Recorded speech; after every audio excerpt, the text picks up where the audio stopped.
Greetings and salutations, YouTube. Friar Chuck here, and we are back with a brand new-ish series on the channel, and we're back from a long hiatus. I had some issues with my laptop and getting recordings done, and just was not making for good quality recordings. But I have a new laptop now, the one that should handle anything that I want to do on it. Um, and I'm getting this just in time for we got 3 weeks, I think, until College Football 25 releases. And I can promise you there will be content on that. Right now, we're starting an MLB The Show. I expect to have a couple of different series, hopefully, going on right now. Um, but yeah, so we're doing our Marlins franchise. Um, we'd started one a while back. The video's still up on the channel. I will probably delete it and replace it with this one. So I don't know why I bothered saying that because at the time of this happening, it'll probably be gone anyway. Um, but the Marlins have gotten worse since then. They are currently, I believe, the worst team in the National League. Um, yes, worst team in the National League with a record of 22-41. However, they are only 8.5 games back of the wild card. Not the worst team in the majors, as the White Sox only have 16 wins and the Angels only have 24 wins. Oh, no, sorry. Yes, second worst team in the majors because the White Sox only have 16 wins. And since then, they've traded away Luis Reyes, and it seems to be fire sale time for the Marlins, which is something that this franchise and this ownership group tends to do. Um, and if you look at all of our ranks, you can see why we're so bad. 30th in contact, 24th in power, 20th in speed, 29th in defense, 26th in pitching. And a lot of the reason for the pitching is because we're without our two best starters, which we'll go ahead and go through the lineup, and I'll go over our starting pitchers. Yuri Perez and Cindy Alcantara. Alcantara had Tommy John surgery in September of last year, so we will not see him until 2025. So he's out. Yuri Perez is also out until projected 2025. So they are both going to be spending time in the minors this season. That's the only way I can keep them from, or I can stop them from playing. Perez, it actually wouldn't hurt that much because he's only played 19 games in the majors and he's only 20. But Alcantara is, well into his MLB career. So, and this is, I'm guessing, starting a new contract extension. Former Cy Young winner. So that does definitely hurt. But we've got some other solid pitchers, and they've had some minor injuries too that to some of these pitchers and they're not pitching right now. But we'll deal with that later. So we've got Braxton Garrett here, 26, 81 years old with B potential. He is currently looking for a new contract, but he is under team control for the next 4 years. So we'll probably just renew it, and then he can go through arbitration and all of that, so we don't have to worry about paying him. Jesus Luzardo's 79 overall with B potential. He is a lefty, which is nice. He has 2 more years of team control with that arbitration. Ryan Weathers is 24, left-handed pitcher, 78 overall, B potential. Did not pitch much for us, but he did pitch for the Padres for a while. And he's only got, what is that, 31 major league starts. So he's going to be a pretty key piece to our team, especially since he's only 24 and we do have 4 more years of team control. Other than Alcantara, though, I don't know that anybody's on a. Yeah, we're going to straight up have to re-sign Yuri Perez because he doesn't have team control, but we will do that. We don't have a lot of long-term contracts for these pitchers. Alcantara is really the only one. Luzardo's another guy that we're going to want to keep around. He's 25 with A potential, 75 overall. Pretty solid pitcher. We need him to be excellent. As far as young pitchers go, Max Mayer, he's 25 with B potential. Hasn't gotten a chance in the majors yet, and honestly, he needs to kind of figure it out or he's going to go away. Trevor Rogers is kind of in the same boat. He's been a reliever, I think, some for the Marlins in real life this season. Um, and I think with every new roster update, he keeps getting like his overall keeps going down, but he does keep that A potential, so that's nice.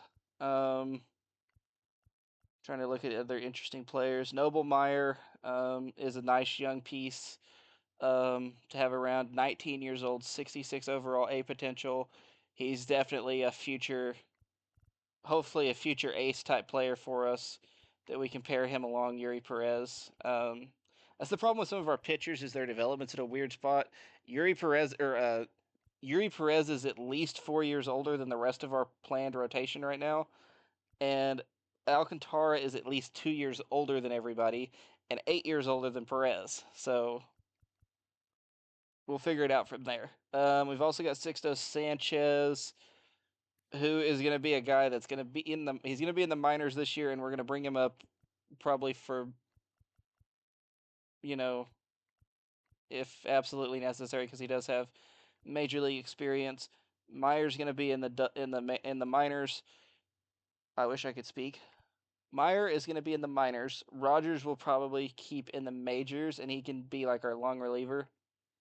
The rest of our bullpen is not good. AJ Puck is also a guy that could start for us if we need to, but he is 28 years old. Um, so we'll see how that goes. He is a former starter. If you look at the stats there, you can see he. Oh, never mind. He is actually not started a single game in his career. He was a starter at the beginning of this game, though. So we will keep that in our back pocket. He's got good velocity. Uh, so if somebody is just like struggling royally, because there will not be no point where we hit the red button and say Perez and Alcantara are going to get activated. No, it is up to Cabrera, Weathers, Luzardo, and Garrett. 1, 2, 3, 4. Oh shit, that's only 4 guys. Okay, so Rogers will probably be our fifth starter, or it'll either be Rogers as the fifth starter, or I'll make Puck a starter. And well, let's just do this right now. We'll see, because his overall will probably go up when I make him a starter. This is a little trick for you. It did. Okay, so it went up to a 75. So we'll do that. Rogers will just be a bullpen arm this year. I mean, he doesn't have good velocity. Oh, it says his four seems at 95, so I don't know. And he's going to be a trade piece later on to kind of help us build up our farm system that we don't have. Yeah, as far as relievers, you got Brian Hoeing, Declan Cronin, Anthony Bender, Huoscar Brazoban, Andrew Nardi. And these are, and I mean, there's nothing here. It's a lot of, you got a guy that's a 45 overall. I mean, what am I supposed to do with him? AJ Puck had the best potential, and he's a starter right now for us. We do have Tanner Scott, which is nice. He's 29 years old, 82 overall B potential, but he's a free agent after this year, and he's going to be making a lot of money. And the way I feel like this team is going to be, we are going to be in a very much a rebuild. The Marlins made the playoffs last year. They really probably shouldn't have. But this roster's worse than the one they had last year. So I think unless our pitching just is unbelievable over the next 2 years, I don't see us being a major playoff team anytime soon. And see, like at catcher, we don't have any catching prospects. Christian Bethencourt's going to be the starter, I guess, but I'm not excited. Nick Fortes is not good. Johnny Pareda's a rookie, but he also is not exciting in any way. First base, Josh Bell is a solid first baseman. I guess his overall's gone down a lot since the start of this game. He's played for a lot of teams. He's played for started his career in Pittsburgh, then played in Washington for a year and a half, came over in the Juan Soto trade, came to San Diego in the Juan Soto trade, and then what did they do with him? Did they trade him here? I don't know. I wish it said. But he's a free agent after this year, and right now he's making $16.5 million. So we need a new first baseman, and we'll see if that comes through free agency or the draft or a trade or whatever. This is not typically a big spending team, but we may change that. Um, Second base, I have a whole separate option for other than whatever the hell this is, because this is a mess. Like if they're starting Jonah Bride every day at second base, see the last team he started for was Oakland. That should tell you something. Oakland is doing one thing well right now, and that involves Mason Miller. Um, we do have a nice third baseman. He's got pretty decent power numbers. In Jake Berger, he's 27 years old, 80 overall with A potential. So he'll be here for several years. I hope his contract. He's under club control for 4 more years. Um, Again, our farm system is just terrible. Jacob Berry was a really good prospect for us for a while, but he's apparently fallen off. Shortstop, Nick Gordon is going to be the guy right now. Although Vidal Brujan is kind of a. Excuse me. Vidal Brujan is a B potential, and he's 26 years old. I don't. Was he a better. Not really. He doesn't do anything better. So maybe I just trade him for something. I don't know. Down the pike, we've got Xavier Edwards, who's a B. He's got good speed, so we can at least build something off of that. And his contact's not horrible right now, but he is 24. And then Tim Anderson, who yeah, he can get contact against left-handed hitting, but that is literally it.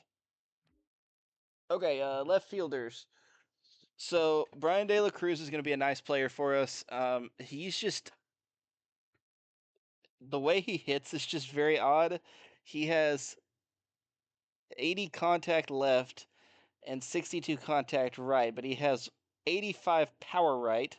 So he hits for power better against right-handed pitching, but not as well for contact.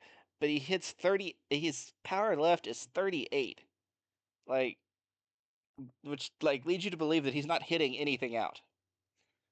And out center field, we have really the face of the franchise right now, and that is Jazz Chisholm Jr., last year's cover athlete, I think. Yeah. He's 26 years old, 84 overall, A potential. So, Jazz, if you notice, can play second, third, short, left, and right. Every position other than first and catcher. Um, we have an extra outfielder, kind of, in Jesus Sanchez. Although Visayo Garcia will probably actually play center. Um, so I'm thinking I am better suited moving, depending on what it does to his overall. I think I'm better suited moving him to second base. His overall stayed the exact same.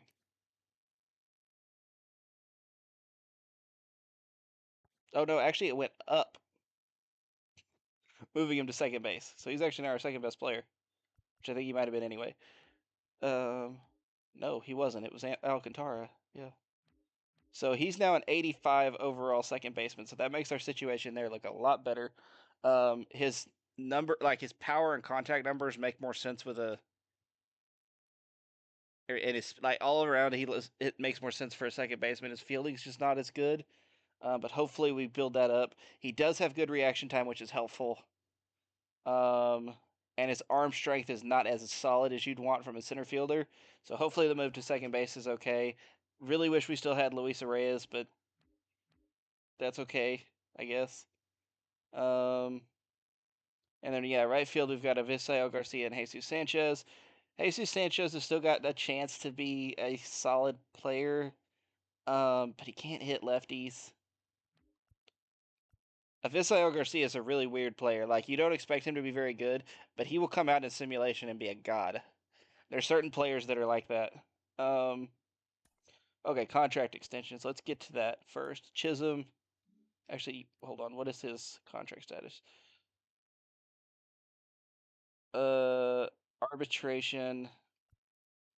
Tanner Scott, I don't want to negotiate with yet. He's renewable and has. Yeah, this is the thing. Like, I want these guys to. Some of this I can't do until the off season, so I could just give. Like, I could give Chisholm a contract extension now, just as like a show of good faith. Not that it matters realistically. So what's it gonna be? It's 15 million a year.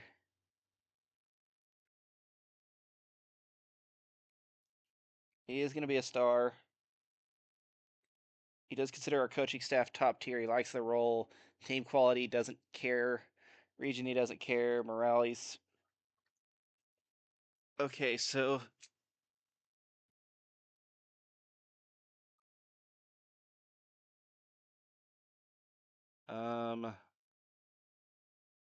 I don't know what that ideal salary stuff means. Yeah, we do have. He does have 2 years of arbitration, but I think we're better off just going ahead and giving him the contract.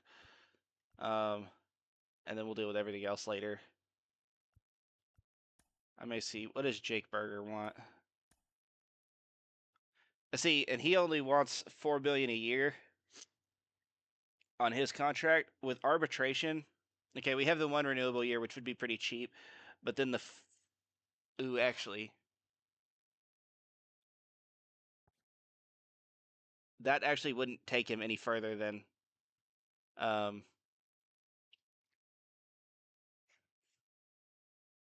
because he would be so the way it would work is he'd have the renewable year, which would be guaranteed to be cheap, and then you'd have the 3 arbitration years, which will be probably a lot cheaper than whatever the contract is.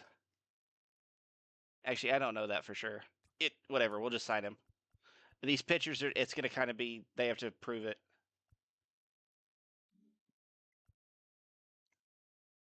Okay. Am I going to be able to find a outfielder? Probably not. Billy Hamilton, if we want to steal some bases.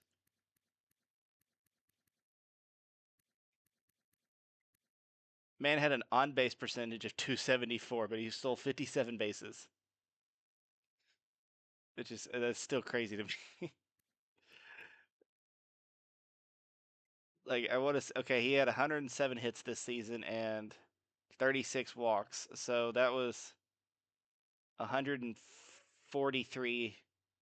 It was 143 times he was on base, roughly, and he stole a base in 58 of those times.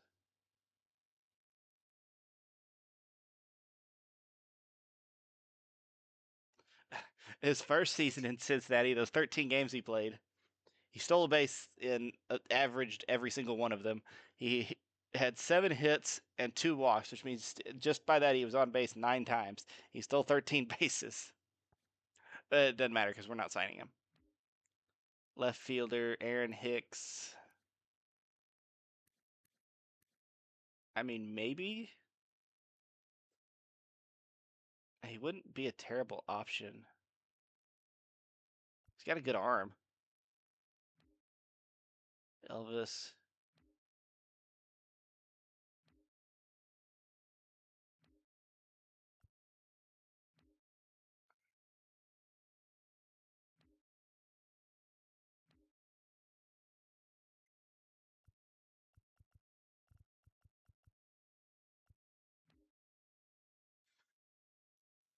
Uh, should I sign CJ Crone to play first base? And I say CJ Crone instead of Brandon Belt just because, like, on average, his power and contact is going to be better.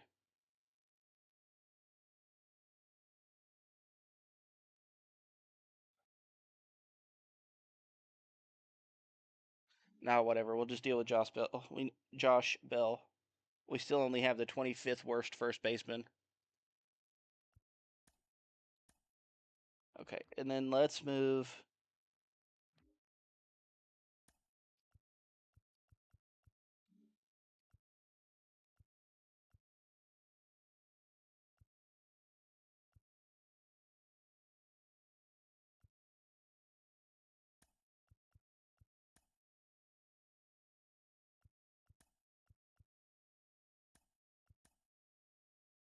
Okay, I wonder how that impacted his.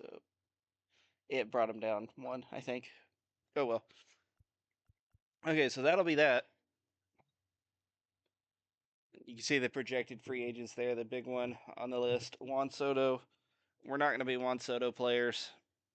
Um,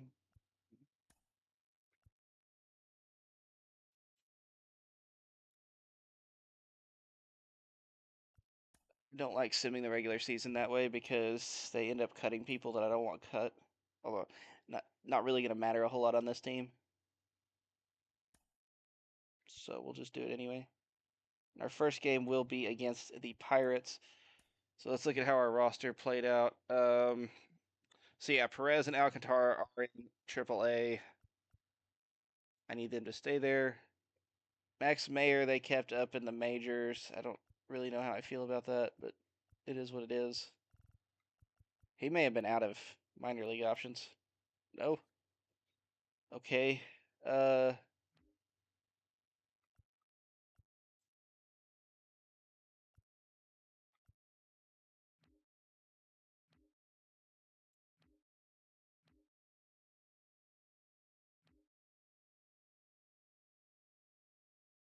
8 billion third baseman.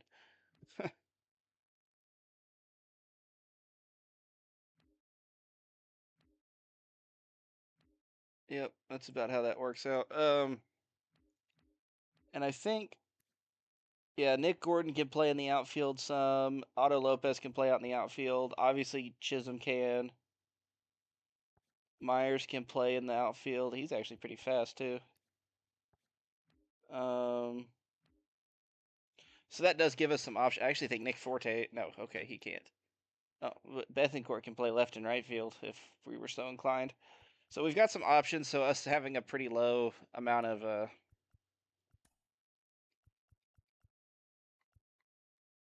holy crap, I have got a lot of lefties in my rotation. In fact, it is all lefties other than Edward Cabrera. Um, that could be a problem. Even Trevor Rod, like overall wise, this is my best rotation. But it would make more sense for Max Mayer to be in there. I don't know. We'll let it play out, and he can come in and spot start if a team is. If I think a team is going to kill us.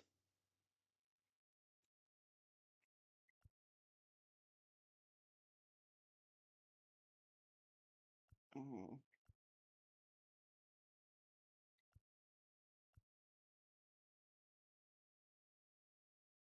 So we're actually only at 23 minutes, so this is going to end up being a longer episode. But I think we're going to go ahead and jump into it. Oh wait, no, we got one more thing to do. A couple more things actually. Scouts. You got to get new scouts. So what you really really want.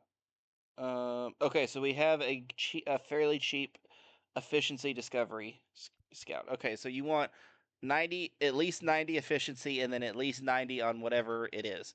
So like this guy here, Rich Smith, is 90 efficiency with 97 discovery. That's good. This guy would be nice if he had better efficiency, and he's not an option because his efficiency is terrible. So we're just gonna scroll through here, start at the bottom, look for the cheapest options first.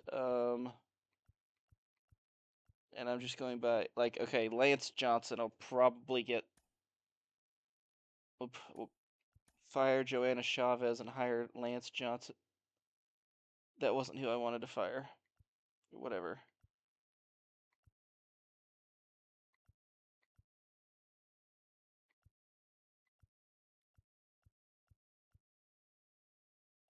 Um,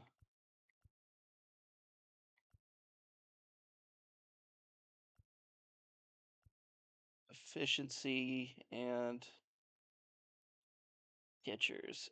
Joel Rosales is probably going to be who it is.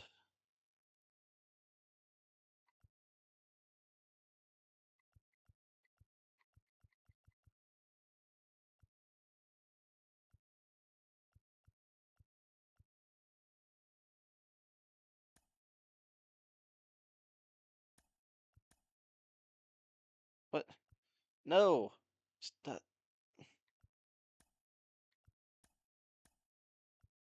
I don't want to. I want to fire Joanna Chavez. Where did Lance Johnson go?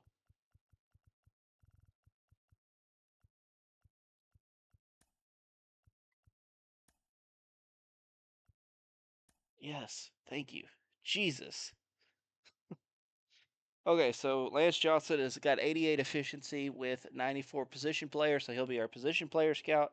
Darren Kavanaugh is going to be our pitcher scout. Don't need one as bad, but he should be plenty good at it. And Rich Smith, with his 90 efficiency and 97 discovery, will be specifically in charge of discovering new prospects. Okay, and now top prospects. So here's the list. You can see the top 10. We've got Jackson Holiday for the Orioles, Ethan Salas for the Padres, and Paul Skeens for the Pirates. Holiday is in real life is up in the majors, and he is here too. Paul Skeens, oh my God, they've bumped him up a ton. He's an 82 overall. Makes sense. He is absolutely dominating in the majors.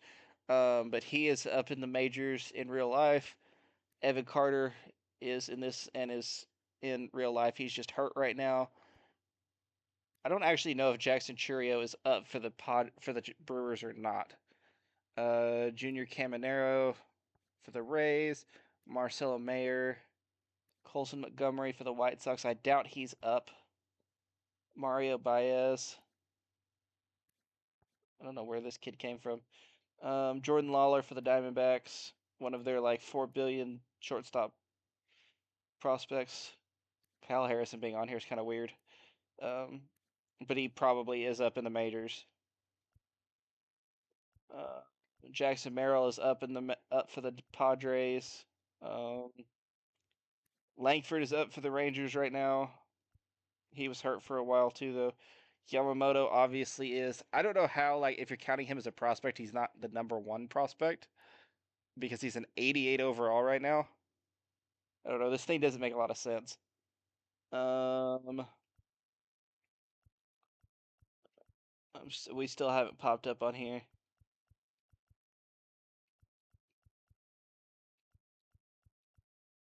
And there's a good chance we might not.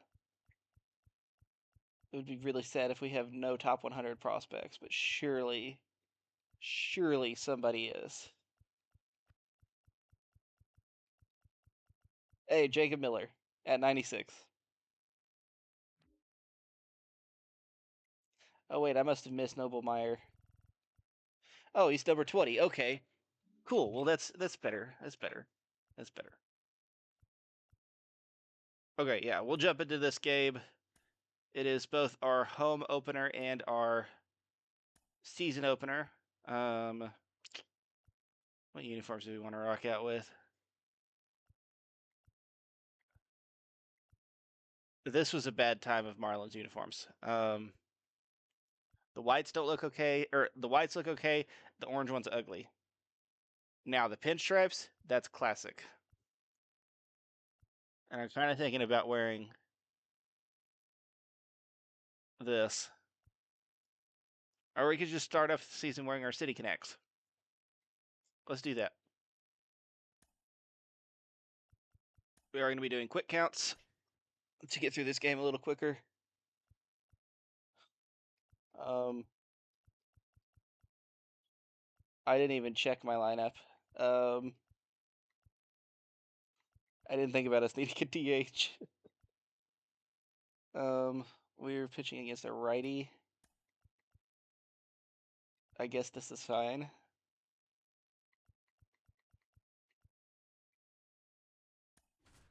I don't really have anybody better to hit there. And they have Jared Jones pitching instead of Paul Skeens, so that's good. Jones is good, but he does not have Paul Skeens stuff. I think I didn't see the video, but I saw like the clip come up. I think Skeens struck out Shohei Ohtani on 3 straight 100+ mile an hour fastballs. I'm just like, oh, that's scary. Jake Berger out here looking like a freaking skinhead. Okay. So, in my return to recording, y'all are going to get a pretty long episode here. But as you can see how quick counts works, um, it starts you off in a random count, somewhere like 1-1, 1-2, 2-1, 3-1, something like that. And so you get to work from there. Advantages are that it gets you through the game a lot quicker. Disadvantages are your pitcher gets a lot more pitches because you don't get one out or one pitch hit outs.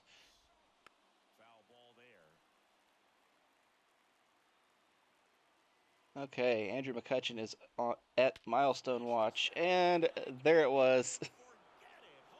He was at 299 home runs, and now he's at 300 as he sends one into the ivy, straight center field. Congratulations to Mr. McCutchen. It was a big one. Opens up the scoring here on opening day. And that slider just hung on us. He saw it and sent it away. Yeah, not a great place for that pitch. Got to recover though. 2-1 now to Connor Joe.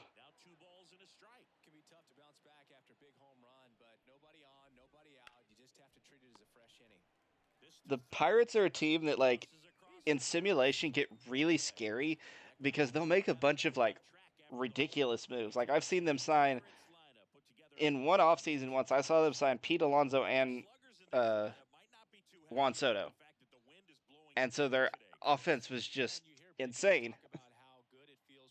And plus all the pitching, like if Paul Skeens develops, which he will, and Jared Jones has got good potential, and they've already got Mitch Keller, I think is his name.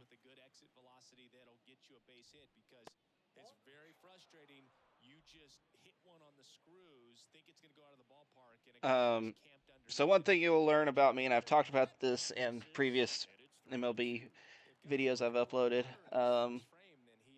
I'm not great at MLB. We just walked Brian Reynolds. I am not very good at this game. So we play on veteran hitting, veteran pitching, and I doubt that will change because there will never be a scenario where, ooh, that was a very generous strike three.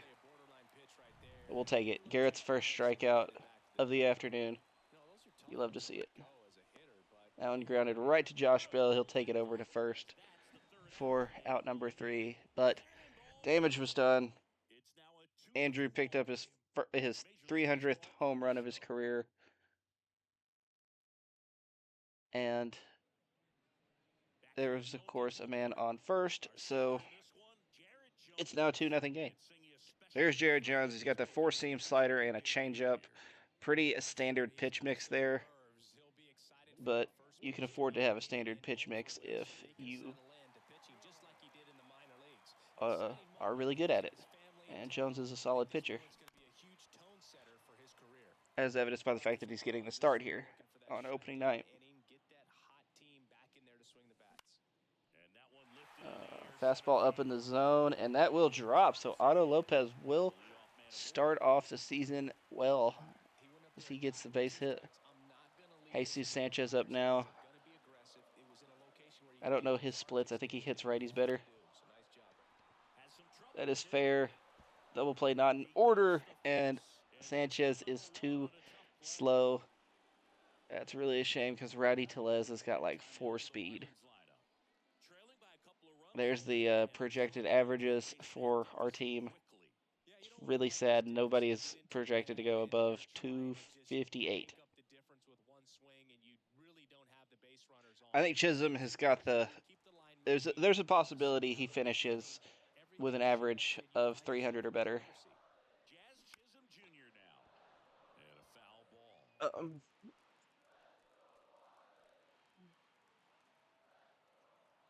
Man at second.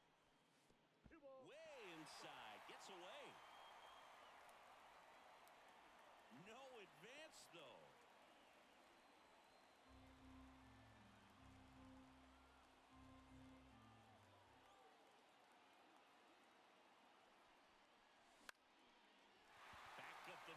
and we are going to go ahead and send the runner from second, and he will get home. So Chaz Chisholm not only gets his first base hit of the season, he gets his first RBI.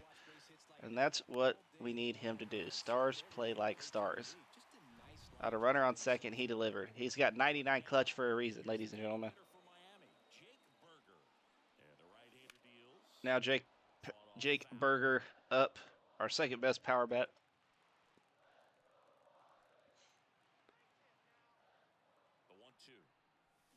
Ooh. I also do not like outside sliders. That was Jones's first career strikeout, so congratulations to him, I guess. We're just giving these people all sorts of milestones.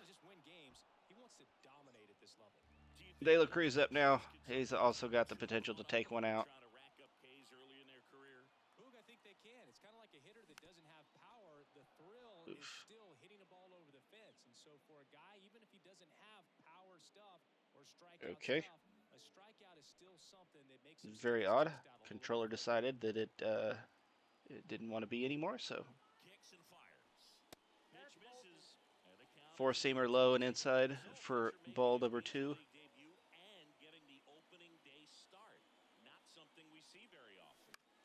That was way late on that. Not a great pitch to hit, but we had to swing at it anyway because it was going to be strike 3.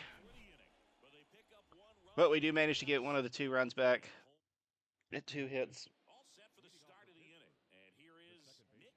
Nick Gonzalez is up to bat. I did not see what position he was playing, so forgive me for not knowing that because I have no idea who he is. Garrett kicks, deals, and that is sent foul over to left field down the third baseline. And that is a ground ball to Gordon. He gets it, throws.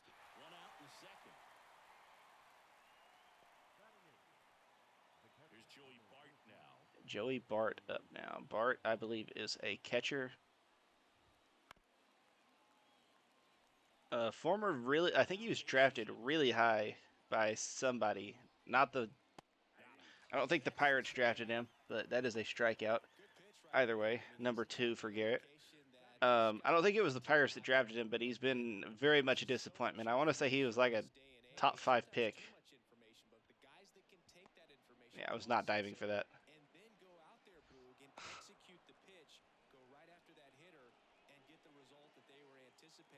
That's really good pitching right there. And it's a good job of the pitcher and the catcher working together. And we're back up to Key Brian Hayes.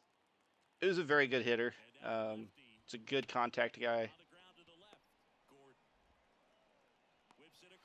But he will ground out too short. Garrett's pitched a very good game. He just, that slider hung when it didn't need to.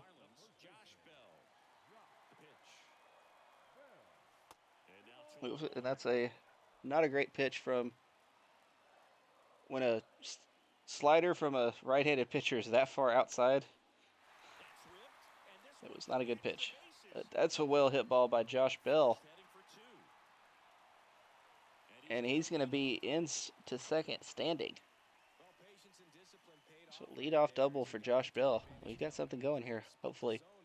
Avisail Garcia is up to the plate. I think in real life the Marlins actually might have just DNF'd him.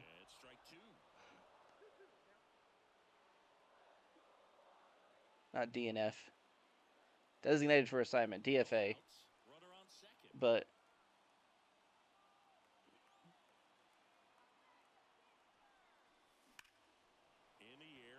he's here. We're going to use him. That's out to the warning track. I am definitely not sending him. Might have made it. I don't know. If we had better timing on that, I really think it would have been a home run. But one out either way. Runner still on second.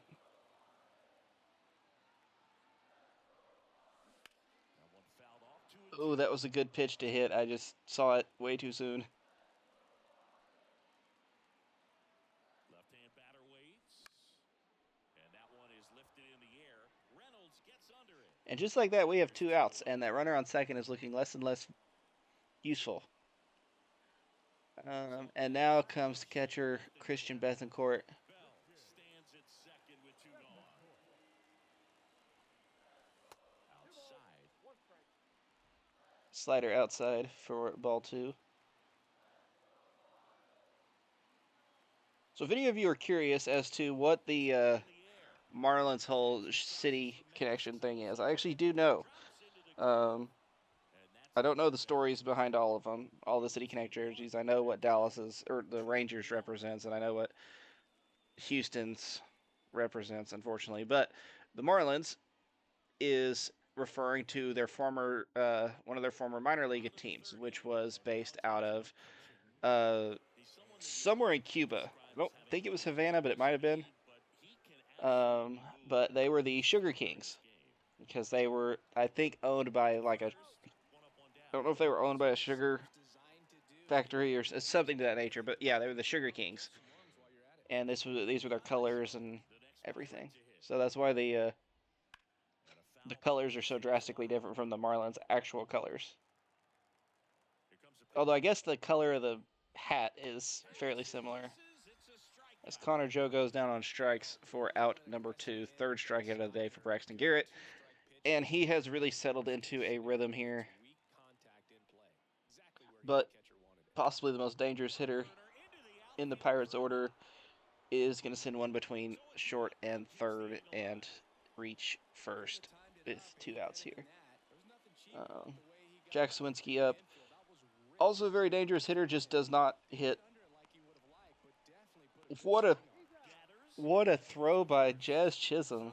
Can we get a replay on that, please? Please? Okay, don't care. I just want to see the nice little replay of that little flip over to first. Fine. I'll do it myself.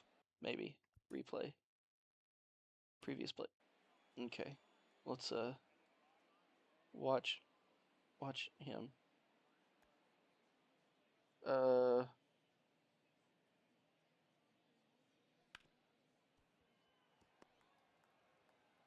Wait. Hold on.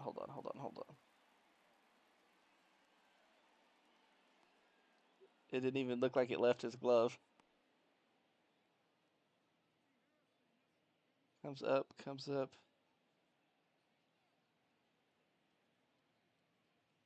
Let's look at it this way.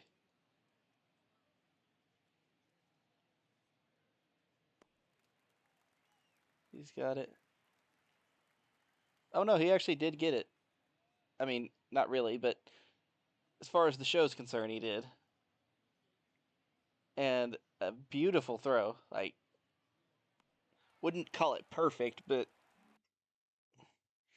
still a very good throw. So far, the second base transition is working out well for Jazz Chisholm.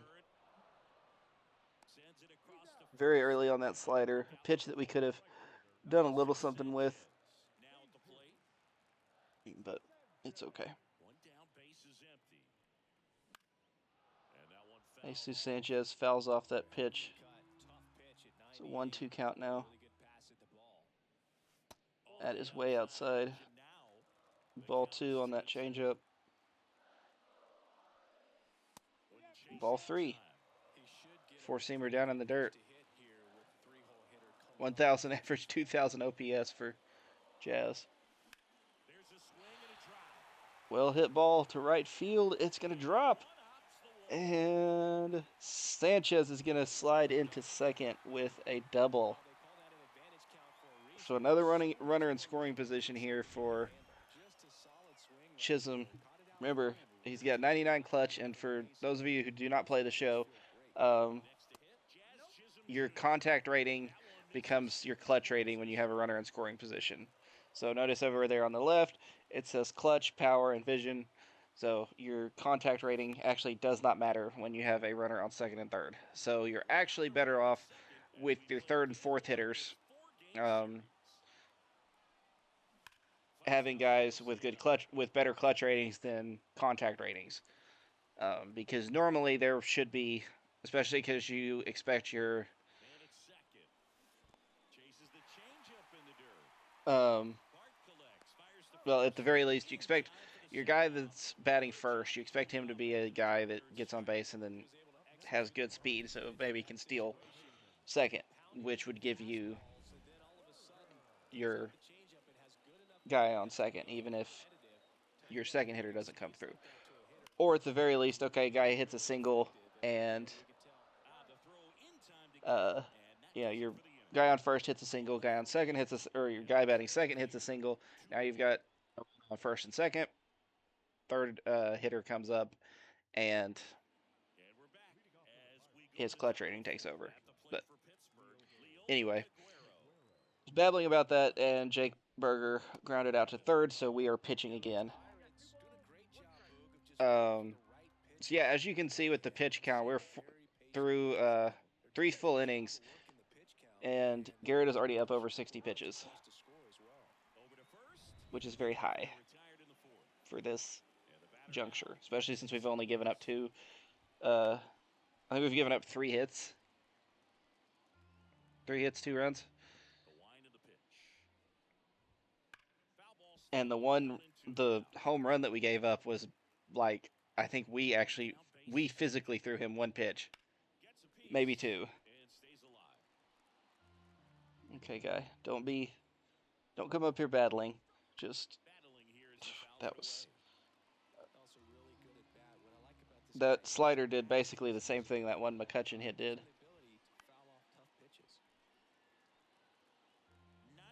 One neat aspect of the show is if you look back there in the stands, the fans are wearing old jerseys. Because that guy's got like that orange. Those 2 people back there, they had the orange jerseys on from like the mid or the like early 2010s Marlins when they had Giancarlo Stanton and Jose Reyes and all those guys, and Jose Fernandez, rest in peace, when they looked like they were building a super team.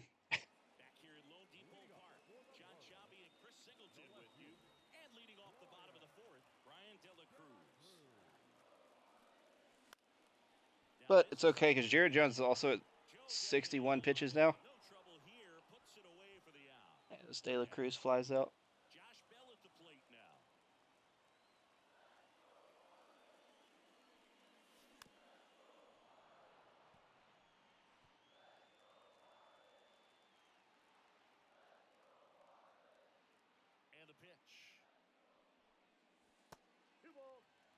Side changeup.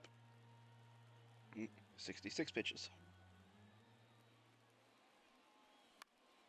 Knocks that one away, and we'll do it again. Clearly trying to stay back a little bit longer for that changeup as he fouls that fastball back.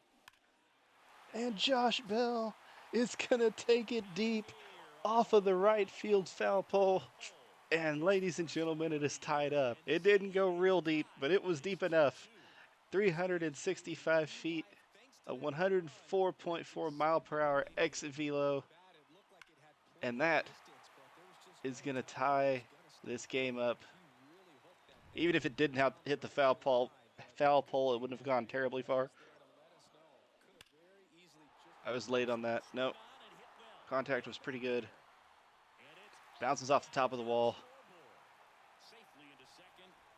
There's no part of this park that's really very deep. I think straight center field is 400 feet. So, I mean, it's not hard to hit home runs here. So we may want to consider that when building our team in the future. And we will tag up there. He was running away from it when he caught it. And Garcia is fast enough to get there. Not a great guy to bring him home, but all you need is a single, and he doesn't get it. But we tied it up. That's what matters. And we did change the win expectancy. It's probably shifted again, and I would say it's probably about 50-50 now.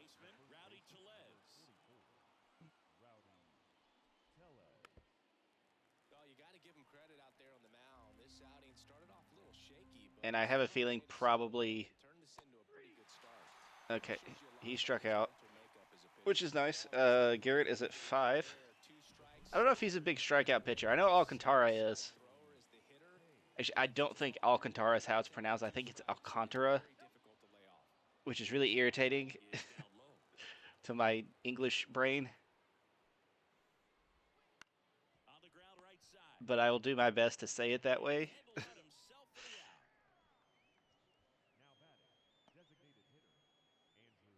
It's like the White Sox center fielder. It's his last name is spelled Robert. And if he was a white guy, it'd be Robert. However, he is not. He is Hispanic. I don't know what country he's from specifically, but he's Hispanic of some variety. And so it's Luis Robert, or Robert, I think is. It's also an acceptable way to pronounce it. And Jazz cannot get there. We probably could have dove for it, but I don't know if we would have been able to make the play. McCutcheon still got pretty good speed, despite being like 36.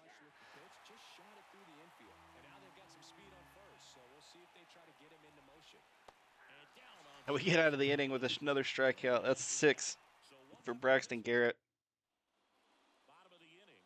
You love to see it. We're back to the top of the order.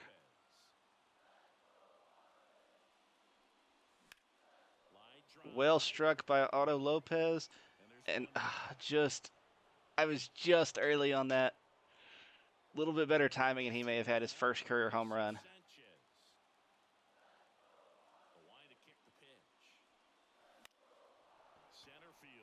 That's going to be an out. Yep.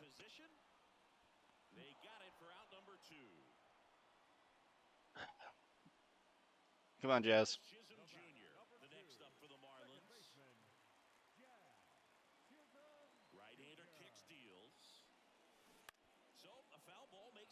That's another one. It probably would have been called a strike. We were just real early on it. So just early on that fastball. Ah! I was on time. It was out. We were taking the lead, but it is what it is. Okay.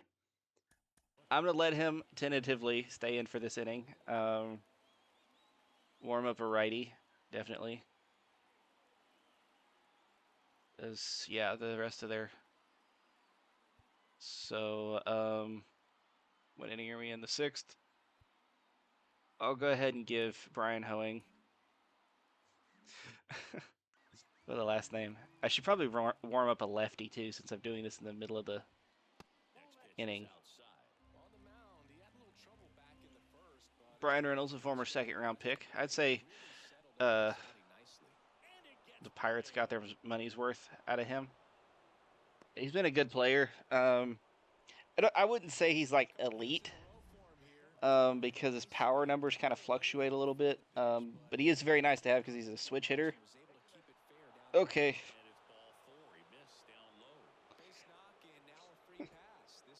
I mean, not entirely his fault there. He started with a 3-1 count, but we're making the call.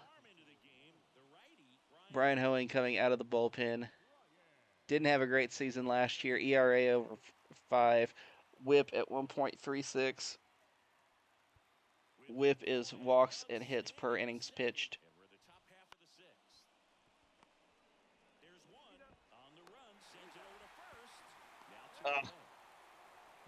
I was gonna try. It was worth the throw over there, as long as it was a safe throw. So, I think he thought the catch. I should have gone to third. I don't know. You can make the argument for going and getting the lead runner first, but because it would have been a force out.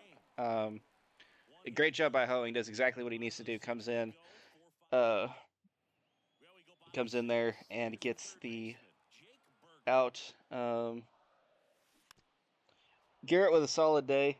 through basically one bad pitch. Bounce to the left side. And he grabs Unfortunately for him, he's not going to get credited with the win, no matter what happens. He won't get credit. He won't take a loss either. It's officially a no decision for him. appears to be getting ready. I don't think that gets counted as a quality start either, because I think you have to go 6 innings. His major league debut. Stratton, a right-hander, loosening up as well. And that one is lifted. It was a good pitch to hit, and I was late on it. Damn it. And there's one away. Brian De La Cruz.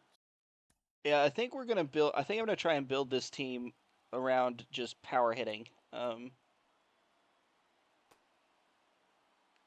They've got a lot of people that don't like power or don't like righties, so The next up for the Marlins.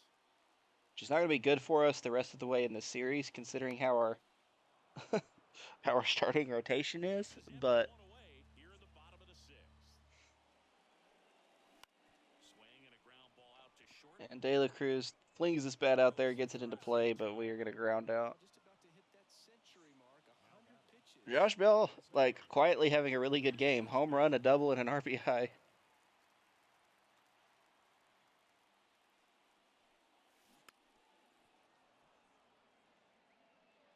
Two outs. 3-2 count now.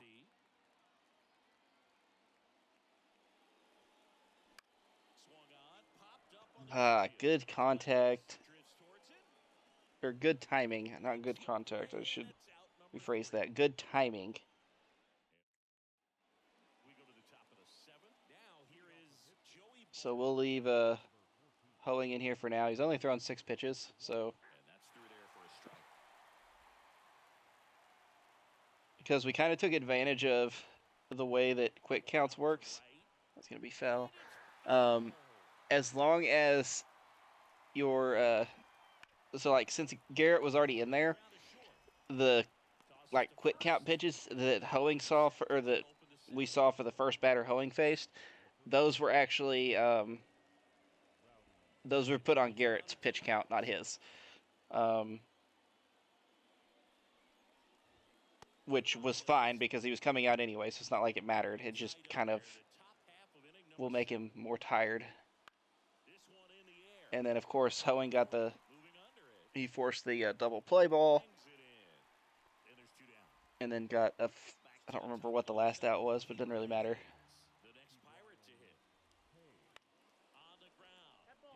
Foul ball for Key Brian Hayes.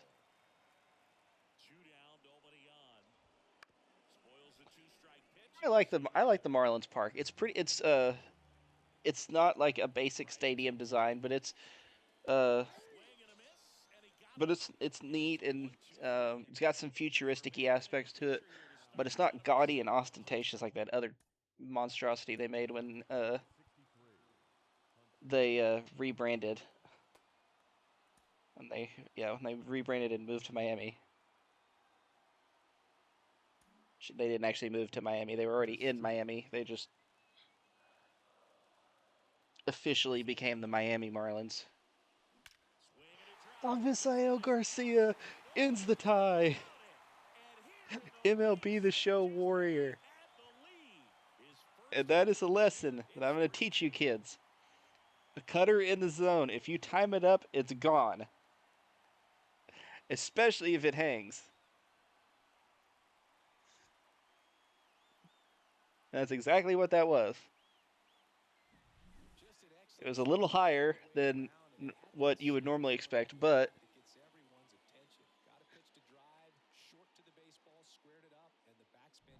that one didn't go real far either, but it doesn't have to. We had perfect timing on it. I think that was our first perfect swing of the game. And Nick Gordon's going to get on now. We're getting a little rally going here.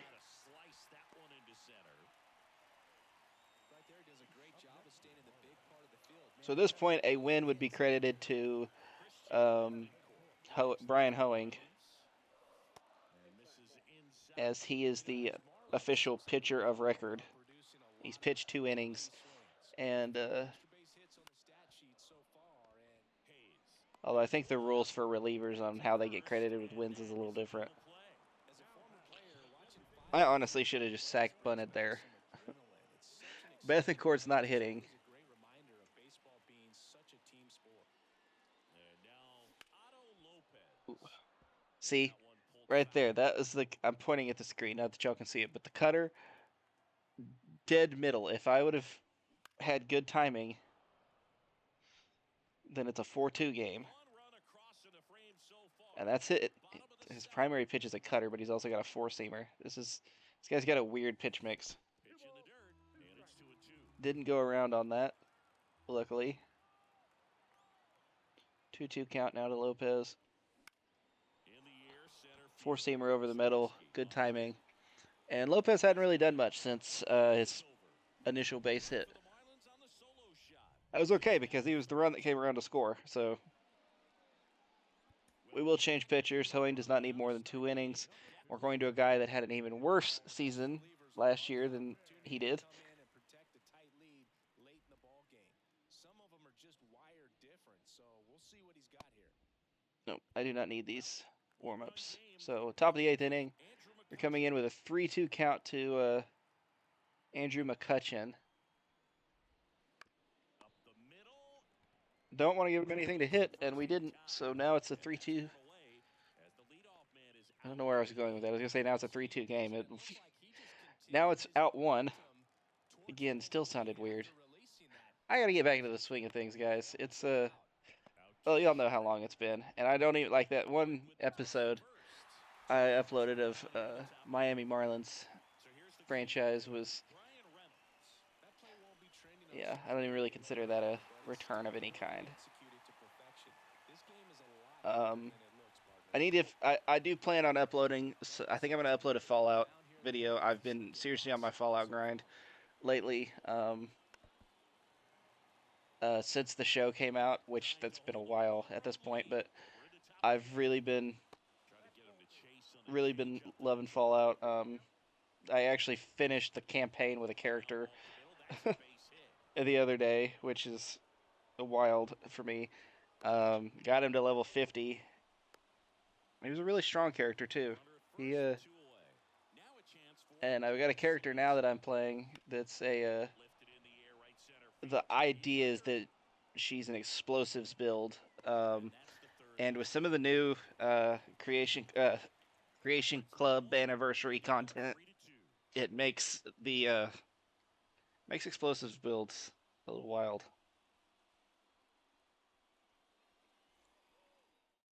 But it's a she's using commando, so I'm getting benefits from that. I was using spray and pray first, and I'm in Far Harbor and got the kiloton radium rifle.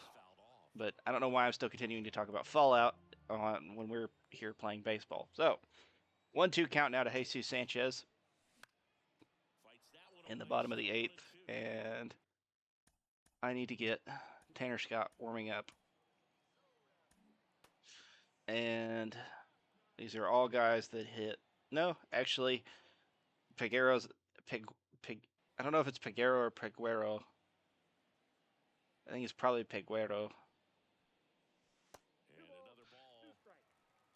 Inside there to Sanchez. Kind of thinking lean your elbow in there. Take that pitch, but it should have been ball 3, but I am a hasty soul. Sanchez does not hit lefties very well, so I'm not expecting a ton out of this at bat. 3-2. Chisholm has had what I would consider an acceptable day to start off with.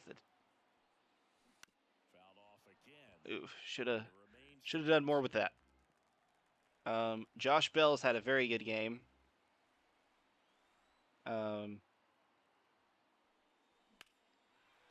Avisail Garcia's been pretty good. Oh, and that's going to... Oh, nope. Didn't want to get too excited about it because I knew what his power rating was, but Chisholm also does not hit lefties real well.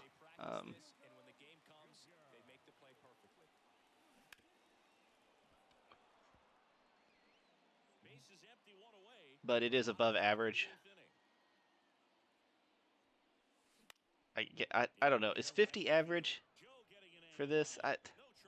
I kind of like. I guess technically speaking, since it goes from, you can have numbers that get into like the single digits, I think, and it goes all the way up to 99. Technically, 50 would be average, or 51, I guess, would be 50, 51, 49, somewhere in there would be average. But like, I look at average as like a 70 because that would be a C.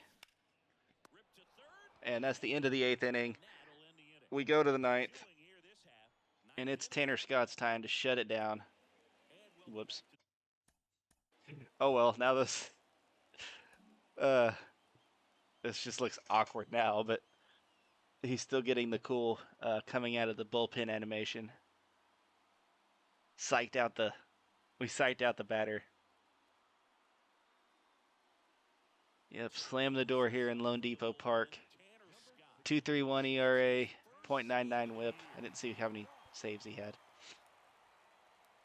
But those 3 pitches are on Bender's pitch count, not his. Oh, it's a strikeout. The 1-pitch strikeout to enter the game. Love to see it. Cancel any hope that opponent has in making some type of comeback in the ball game. Tell you what, that helps him settle in, and We located the hell out of that fastball though. And I also don't like to pitch up usually. Got the strikeout off of a pitch up though. Because one, there's a lot more hitters that like stuff up in the zone. It's kind of harder to like fish things out of the ground. But also,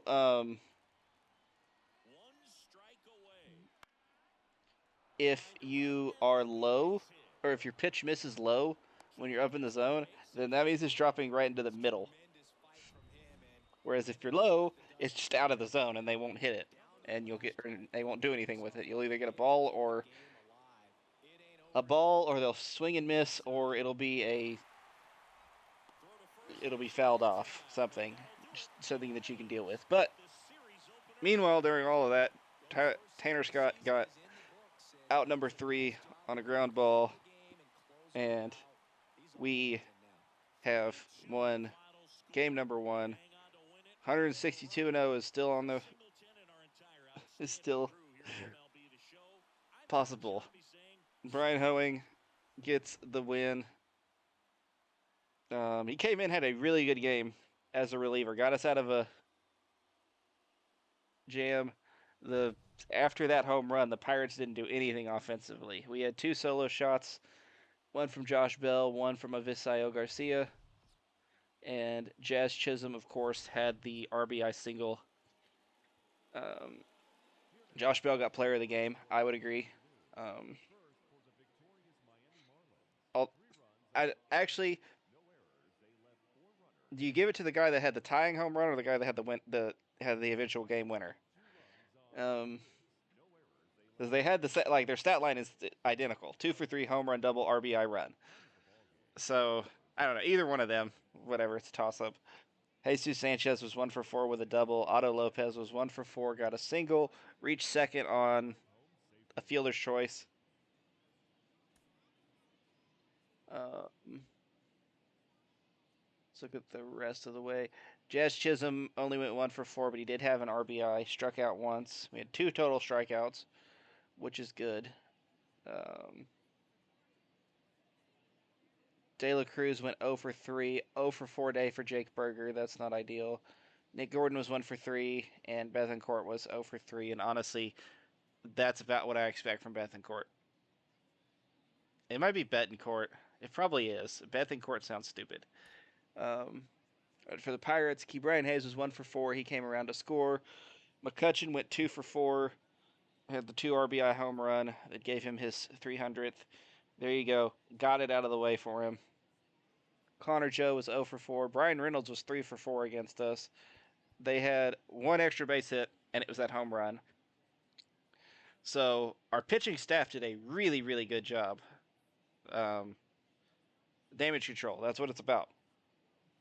They had 8 hits, but the only one that went for extra bases was that home run. So If you can do that, you're in good shape.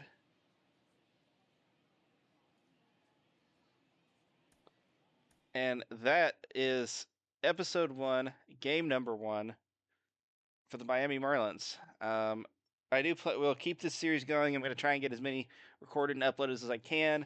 It's going to be harder for me to record it during the week now because we've switched to doing our 4:10s at work. So I get home at 5 as opposed to at 4. So like, and then I'm pretty much stuck to just recording after. I didn't. Who did I? Oh, okay. But yeah, it's just harder for me to record before I have to record afterwards. I didn't look at Braxton Garrett's box score, and that was something that I wanted to do. Pitching, 5 innings, 6 hits, 2 runs, 2 earned runs, 2 walks, 6 strikeouts, 3.6 ERA. ERA would have been better if he could have lasted if he would have lasted that other inning, but it is what it is. It's fine. Hoeing came out off the bench, had the 1 strikeout, but he got us out of that inning where we had a runner on first and second with no outs. And then Cronin came in, got the hold, which is good. He gave up a hit, but again, didn't matter. Tanner Scott then came in, shut the door, got the one pitch strikeout, and then the strikeout. The second out was a strikeout, and then he grounded out Michael Taylor. So that's good. So the rest of this, it'll be Jesus Luzardo versus Paul Skeens. Don't expect us to win that. Edward Cabrera versus Mitch Keller. And then okay, this is a 4-game series. So and then it'll be Ryan Weathers versus Bailey Falter. So I don't know where we'll go next for our game. I don't really want to play the Yankees because I don't want to get killed. But that's on the table with literally everybody. You got some easy Pittsburgh and then LA is a pretty easy way to start off, but St. Louis, New York, Atlanta, all good teams that could hurt you. San Francisco is not great. Chicago's good, and then Atlanta again. Then we get Washington and Colorado. But we'll figure out who we're gonna play next. I probably will play one more game in this month, and then we'll just like bounce back and forth doing some. I may lower the restrictions on my like jump ins and stuff like that. That way we get more.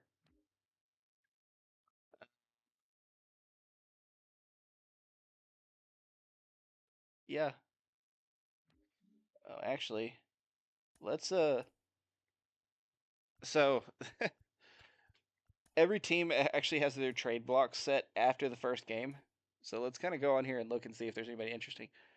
David Fry, the third baseman for the Guardians, who's an 87 overall for some strange reason. His overall's actually gone down. He's on the trade block. He's up there because they have Jose Ramirez, Patrick Wisdom, Gary Sanchez, Kevin Pillar, Adam Duvall, Lane Thomas, the right fielder for the Nationals, Edmundo Sosa, Cole Irvin, Charlie Morton, Travis d'Arnaud, Mauricio Dubon, Walker Bueller, Jorge Mateo, Toby Allard. We don't need a pitcher. I mean, we really don't need a left-handed pitcher. Okay. Ezekiel Duran would be interesting for us. I mean, look at all the positions he plays. We could either we can make him a first baseman. We can make him a shortstop. We can move him out to the outfield, or we could keep him at second and move Jazz Chisholm back to center field. But I kind of like the experiment we're doing right now with Chisholm. Pete Crow Armstrong's an interesting name. Alejandro Kirk. That's a guy that I may seriously consider trading for. He's only 25 years old. It doesn't really hit for power, but his contact numbers are pretty good. Um, got good reaction time, good blocking, great fielding. So he just overall would be a good catcher for us. And he's got to be better than Betancourt. Plus, he's only 25, so that would lead into the whole. He excels when hitting with 2 strikes. He's also a 2022 All-Star and Silver Slugger. Team control for 2 more years. What did he do in 2022? 14 home runs, 63 RBIs. Nothing special. Did they just need a see like their default? Their everybody gets a trophy All-Star. Don't trade for Ji-Hwan Bae. He can't hit. Kyle Manzardo from Cleveland. Be an interesting prospect. So I think next episode we'll start off with us trying to trade for Alejandro Kirk. I know we'd be starting off early with a trade, but like this team needs help. He wouldn't overall wise, he really wouldn't be that much better than Betancourt, but at least he has potential, and he's 7 years younger. But anyway, that's gonna do it for this episode. I hope you guys enjoyed. I hope you guys are happy to be back with the videos. Like I said, this is all in preparation for College Football 25. I have an idea in mind of what I want to do. We'll see how well it works. If not, there's plenty of other things to do.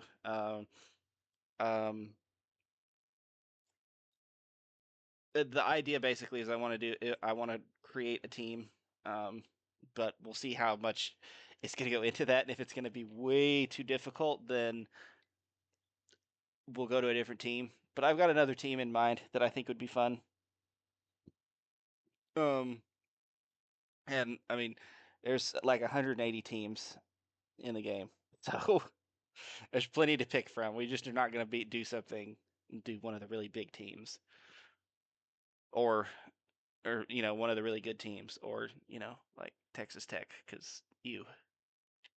But anyway, that's enough for this. I'll see you guys in the next one, and hopefully I'll see you in maybe a Fallout video. We'll see what happens. Yeah, that'll be it for me. This is Friar Chuck saying bye bye.